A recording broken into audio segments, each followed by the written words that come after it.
Welcome to Growing the Game, the podcast where we dive into the stories, struggles, and triumphs of basketball's unsung heroes, from the players to coaches, referees to grassroots pioneers. We spotlight the people shaping the future of the sport across Africa.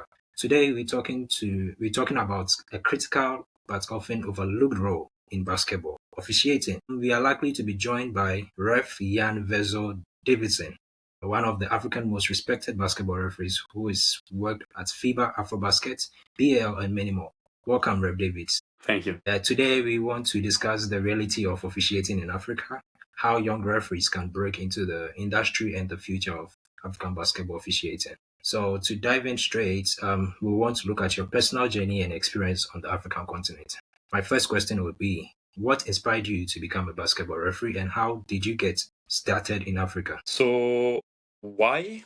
It's just like I was playing basketball, playing sports Okay. in general. And I was like, I'm 16, 17 years old. So I think it's like a little bit late to be a professional player. Then I just decided, let's go to see coaching side and probably also officiating side. And from this opportunity, I said, look, probably I can make something in officiating. So Yeah. I tried to do and to give my best to achieve this goal. Yeah. I saw a lot of good and experienced referee in Africa, and I said, look, they're good, so I need to talk to them, to have some competition with them, and then to build some relationship in order to learn from them, because they are like you said, they are respected in the officiating in Africa. They have a lot of experience, and I'm just arriving, so I need to take just small pieces sometimes from some people, and these small become at the end very big. So having one mentor is good for sure, because you can discuss with this special guy. But then to have like some models, it's even better, because you can take the best from, let's say, like Babacar from Senegal, Banza from Cote d'Ivoire, Kamate from Cote d'Ivoire, Arnold Kohn from Cameroon, all these, Bernardo from Angola, and small pieces from each. Then you can build, let's say, another referee with all these specificities. So yeah. That's quite nice. So my second question will be, how was your experience as a referee in Africa differs from refereeing in other regions? Actually, basketball is basketball. From Yeah. that side, wherever you go, you will see the referees, the technical delegate, the instructors, the players, the teams. Mostly FIBA is really good with this, because it's one, let's say, standard. This is the standard. So you have some technical issues about, let's say, transportation, but you can face this in Africa, that you can face this in Europe, depends of luck, basically. But now basketball is growing more and more in Africa. So as the referees, now we need to, let's say, to keep in touch with this growing. Like the players are growing, and the referees need to grow up to keep this level of, how do you say, standard. Okay. Yeah. In every aspect of work, we've got memories and we've got challenges as well. So what has been the most memorable or challenging game you've officiated on the continent? On the continent, the most challenging game was one game in Tunisia in the World Cup qualifiers. Okay. Yes, 2 years ago, 2 or 3 years ago. And Tunisia was hosting this window, and we had some issues with some Tunisian players. And it was really tough, because it was, let's say, not one of my biggest competitions, but it was almost in the beginning. So it's tricky, because in that time, you need to face these players. They are playing in NBA and everything. You're just coming in. So you think like, okay, if these guys are going crazy, it must be something, like about Yeah, officiating. exactly. And then you realize when you watch the video that, okay, probably we miss this, we miss this, we miss this. But this can never, how do you say it, legitimate this behavior. So then you come back and you say, okay, I need to work from my side to this point. But then you just, as a referee, you apply the rules. So if the guy is crossing the rules, you just need to say stop. So that was really tough, because, like I said, I was one of the youngest there. Yeah. You have some experienced players, not easy. So what would be the memorable one for you as well? The memorable one in the continent, I think it was my first BEL finals. because actually we have a really good tournament in Africa with this BL cooperation between FIBA and NBA. The players are coming from EuroLeague, coming from G League, coming from Europe, from Australia, and the level of officiating is really increasing. And this final in with the president of Rwanda was exciting with 10,000 people inside. Yeah, that was one of my memorable experience in Africa. Okay, still staying in the lane of challenges. This time around, we're just going to move it to the continent as a whole. What are some of the unique challenges referees face in African basketball compared to other regions? The challenges we have actually it's about the consistency of the championships, because if you move from one country to another, you can have one country like Egypt or Tunisia or Morocco. What else? Even if you go Mali, I think if you go Kenya, Nigeria, these countries they have good tournaments. Let's say championships. You play 3, 4, 5 months and you go to the finals. In some countries, like let's say Madagascar, for example, we have these small tournaments, 15 days there for the qualifying for the season, and then you go season 15 days again, and then you have the playoffs, let's say. So it will be like 1 month championships, 10, 20 games. So this, I think, in most of the countries, we need to develop more like strong championships to have a really a season. And then if we do this, I mean, we will be able to challenge all the regions like Asia, Europe, or America. Okay, you've been officiating on the continent for a very long time now. So, how have you seen the level of officiating evolved in Africa over the years? Actually, FIBA since 2014, and I can see with the development in the FIBA world, first of all, because it's going always from the top to the, let's say, to the sources or to the bottom. And even from FIBA world, it's growing. So we don't have choice. We don't have choice. So now in Africa, I can say that we're really working hard. Even the experienced referees now, they're working on it, like taking all the regulations, how to officiate, how to be in better shape physically, mentally, and also to read the game better.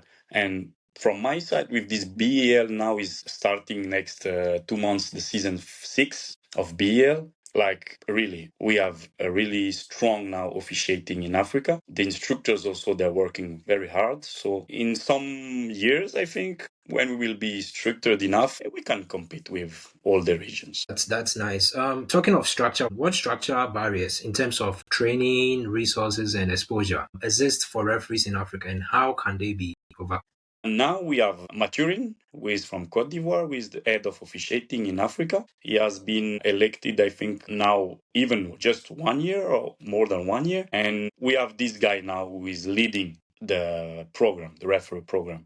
So last year, yeah, I think there was a camp that he invited the next generation, the next licensing to prepare, because the more you prepare, the more you have chances to get the license. So we start from this. The next referees, it's not when you get the license, it's better to be prepared before you get the license. So with this program, actually FIBA Africa is investing for sure money, time, and people, but I think we will have really strong and good results in the next years. Talking about development as well, or the growth of the sports, we look at countries like Australia, whereby they have a structured system for officiating. When you go to their leagues, um, they've got whistles according to the level of officiating. So you can see a red whistle, a yellow whistle, a blue whistle, which signifies that this referee is at this level. Do we have anything like that in Africa, or do you have? Can you tell us the levels of officiating in Africa? Actually, this is fancy, to be honest. This is fancy to have this color of the whistle about the level.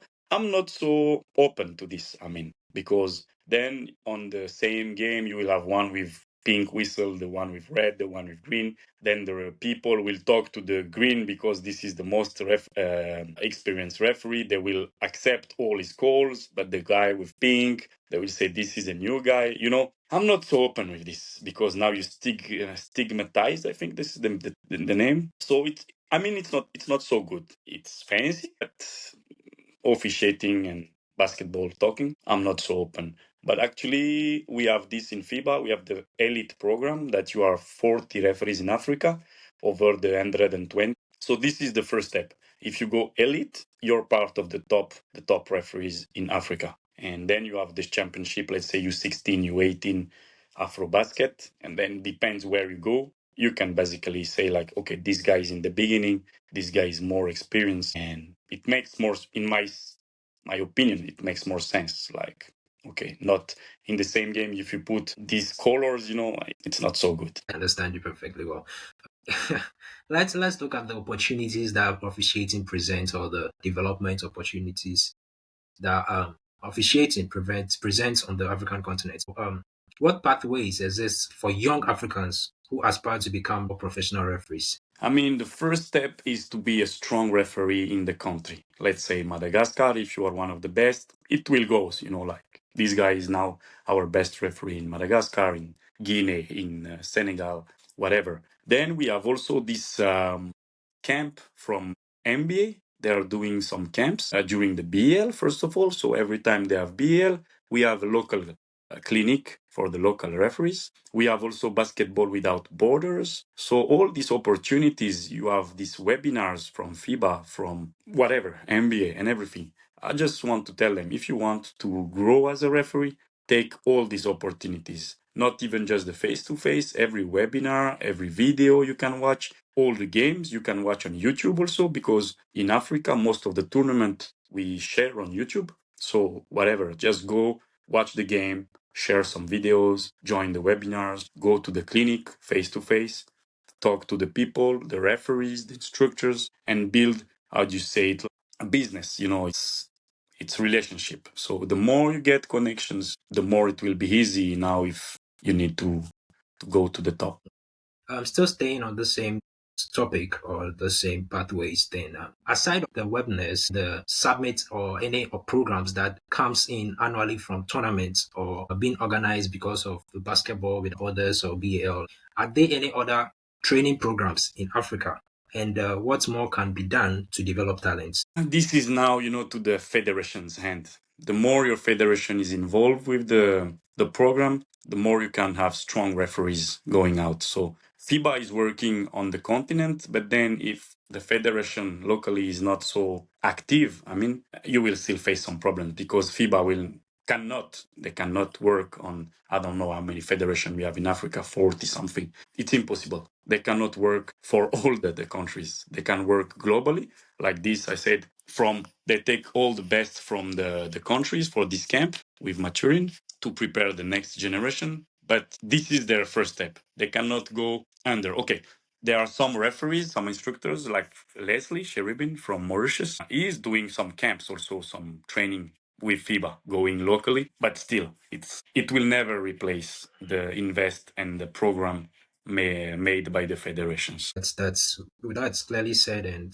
I guess my viewers will understand from that perspective as well. Moving forward, how can African referees gain more exposure to high-level competitions like FIBA and the BL? And to get more exposure, it's like still business for sure, because the more you know the people, the more they will share for you. And also, like, we have this official basketball social media in Facebook and in Instagram. They're here to promote the refereeing. So just, yeah, go connect there and subscribe if you can. Of course, follow this social media. Send any pictures or ask for collaboration. And yeah, keep posting, because some people, they say, yeah, it's not good to post something. Depends what you post, depends the timing, what type of post you do. But like me, for example, every game I put on the social media the game link, then people can follow, they can watch it. And if you're not doing it for yourself, no one will do it for you. So the more you get active, the more you get exposure. But of course, if you are part of BL will post some video, will post some pictures, of course. But then this is not just the hand, because you need to be active in your own development. Well said. Well, if you're going to look at some advices maybe you will have for the aspiring referees or young ones who also want to enter into the officiating industry, what are the key skills and mindset someone need to succeed as a referee in Africa? I mean, the skills, first of all, is to be open. Like I said, the more you learn from the people from outside, the more you can grow yourself. This is the first key. If you're not open minded, you're done. because you cannot learn from yourself. This is impossible. You can, okay, 50-50. You can have 50 from yourself, but you're missing the 50 from outside. Even I'm 50-50. So if you're not open-minded, interesting to the people, talking to the people, connecting to the guy in Japan, the guy in Venezuela. Okay, you're living in Africa, you're officiating for FIBA Africa for sure, but FIBA is so global and the game is different. The officiating is different from continent to continent. The life is different. So just make some connections, be open minded. And this is one of the first steps. Then, of course, you need to be, how do you say it? Don't give up. Don't give up. If you have goals, that's very good that to have goals, reachable goals, first of all. But if you want to reach these goals, then you need to work. There is nothing is coming like, Christmas is coming once per year. Okay. But even Christmas, when you ask for something, it may not come. Exactly. So Papa Noel, like we said, Yeah, Santa Papa Claus, Noel. yeah, you can think on it, you can dream on it, but if you don't work for it, you will never succeed. So dreaming is good, achieving is with the work. So depends what you want to do, just put efforts to get it. Yeah, that's so So deep. this is already enough for starting. And then, of course, if you want to develop more, like today, like Carl Judge Brand, the head of officiating, always said and remind us, like what's standard today, what is good today, will be not good enough tomorrow, and it will be unacceptable the day after if you don't work. If you're good today, tomorrow maybe not enough. So always Exactly. keep working and try to stay in this top level. No one stays in the top without working. This is impossible. If you want to stay in the top or reach to the top, first of all, get working. Even if you reach the top, keep working Fight for because, it. yeah, still fight because we have plenty of talents in Africa players, coaches, referees. The one who are working more, put more effort, will succeed. No matter which talent you have, if you don't put work, you will not receive what you deserve. Well said, sir. So moving on to my next question. Saying I'm an aspiring referee, someone who wants to take referee as a career. What steps can I take as a young ref to progress from local leagues to continental or international competitions? To progress is, let's say, to do the finals in the local league. First of all, to do the finals, to get the license with FIBA, maybe to make some camps, just to show up. Like I said, with the BL, it's open to everyone, not just FIBA referees, not local referees. Even if you're not a referee, you can still apply. It's free. So if you go to this, first you will learn, you will make some connections, and then when you get FIBA, try to improve, try to go to the biggest competition, and then, of course, you will reach the top. Uh, like I said, any opportunities are there. Depends what you want, depends what you put effort on. Like Umar C from Mauritania, I love what he said. This is his key phrase like, it's better to be prepared and never receive any opportunities than to receive opportunities and not be prepared for it. So That's deep. always be prepared for opportunities, and when opportunity comes, you will be ready. If not, if you don't work, if you're not ready, you can have 10 opportunities, never succeed. Yeah, because you're not But prepared. when one is coming, just be prepared. That's some deep words from him. I think we'll take my viewers will take that into consideration as well. Yeah. Yeah. So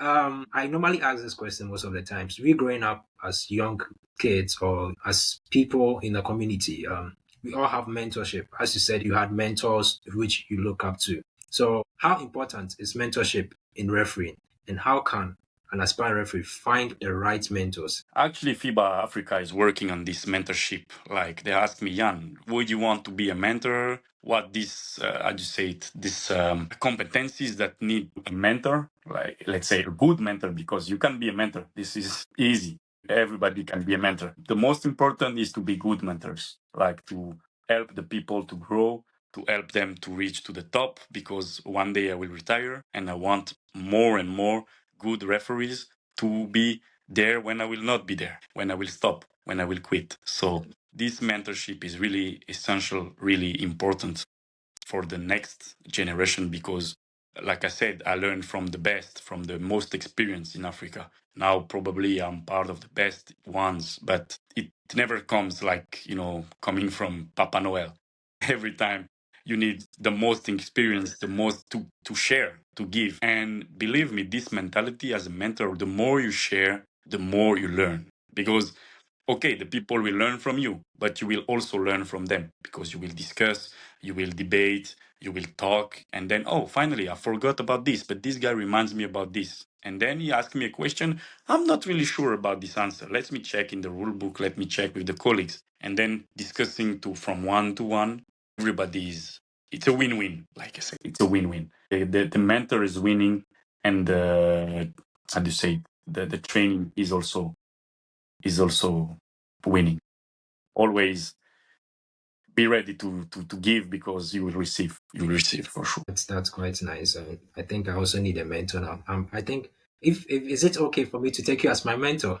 Maybe I could start a refereeing career. Anyway, I can, it's just, relationship. Like I said, if you feel free and you feel comfortable with one guy, even if he's not one of the best, this is the most important. You feel comfortable with the guy because let's say I can be the best referee, but you have zero connection with that guy. So the work you will put on, it will not be effective. So always focus to the best, of course, no problem, but also the guys you can talk with, you can share with, you can chill with the guy.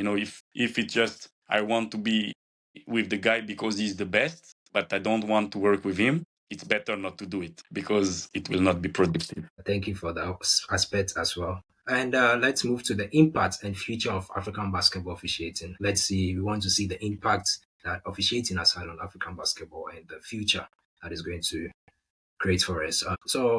How do you see the future of African basketball officiating or refereeing in the next 5 to 10 years? I really see it growing, to be honestly speaking. We are growing. We are growing the more. Now in the BEL, like I said, they tried this season, the first time they tried African FIBA referee to be crew chiefs on the games because usually it was an NBA G League referee as a crew chief. So I had one game in Morocco. My colleagues had one game in Dakar and the other one in Rwanda. It means we are growing, we are improving, and they give us the trust because, like I said, we are putting effort and we are working hard. And the development is going crazy, really. So I'm confident with the next ones if they continue, of course, to follow our path, continue growing, take all the opportunities they have with these YouTube links, like I said, everything to assist the game in live or in just in YouTube. Talk to the colleagues wherever you are. You're from Morocco, go to the top referees in Morocco, talk to them, learn from them. Even you can ask from foreign referees from different countries, no problem. But start with the local one. This is important. Don't skip the Process. path. Like if you have good referees in Morocco and you just don't want to talk to them, you're making a mistake. Because if they're the top here, you need to take See their them play. spot, learn from them, learn from them. And then if you need complementary, no problem. Ask to the other referees. But believe me, honestly speaking, with this growing with the BL NBA cooperation with FIBA, the Maturin now is our boss in the officiating in Africa. All these initiatives, like I said, official basketball is we have official basketball Africa with promoting the African referees. Yeah, I You noticed. with this podcast, I hope also this will impact positively. Definitely. Anyway, all the people we can touch. I will be happy if, like I said, with this podcast we have found a very good referee, even just one.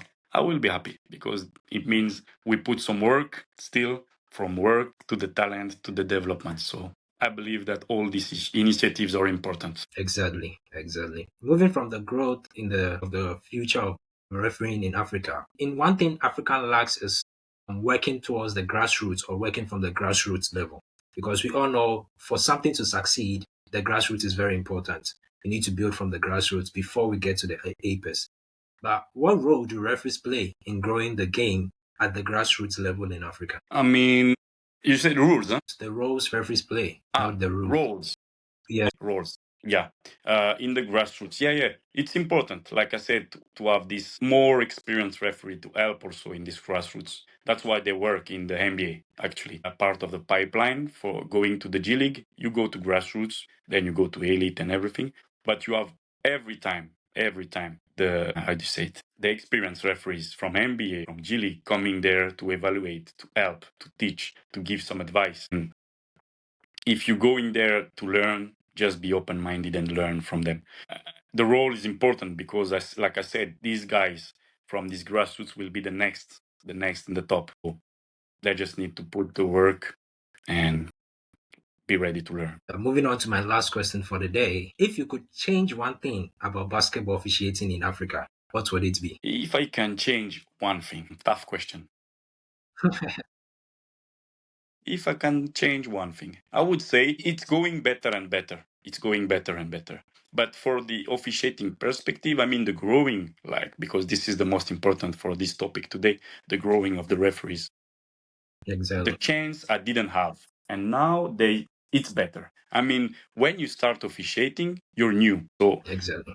we need to give the chance to these new people, because it doesn't make sense one of the best referees going to Afrobasket, man or woman even, it's okay, going to U18, going to U16, going to the qualifiers, all the tournaments, just the same guy. We develop this guy, okay, I don't know if we develop him well, but we develop him in one sense, and we forget about the new ones. So I mean, it's good that we give even more because they're doing it's better. I tell you, it's better now, but we can still improve. So I mean, if you have the license, you should have at least one competition with FIBA in the 2 years. Then you can, first of all, you can see in the tournament how you are right now in the timeline. The people, they can see you also, the scouting. And like I said, we need to prepare the next. So if the guy is not good, probably the next 2 years we will remove him and put another one. Instead of keeping him because he got the license 2 years, 4 years, 6 years, but never receive any nominations, probably because he's not good enough. So I mean, every new referee's competition. See him, help him. He's not good enough. Sorry, my friend. We need someone else for the spot next season. Evaluate him again, help him. If he's good enough, then we keep this guy. We need to find the better, okay, not the best, but the better one. So to improve. And if we do this, the level of officiating will increase significantly. Thank you for your inputs and your suggestions. I had a nice chat with you about this officiating. And that is a wrap for today's deep dive into the world of African basketball officiating. A huge thank you to Ref Davidson for sharing the incredible journey, the challenges they've overcome, and the vision they have for the next generation of referees on the African continent. If there is one takeaway from this conversation, it is the whistle isn't just a tool, it is a responsibility. To every young referee listening, your voice matters, your calls matters, and with the right mindset, you could be the next representing Africa on the global stage. If you enjoyed this episode, make sure to like, subscribe, and share because growing the game starts with you all. Until next time, keep growing the game, keep learning, and keep loving the game. I am Kweku Kekeli, and this is Growing the Game. Yes.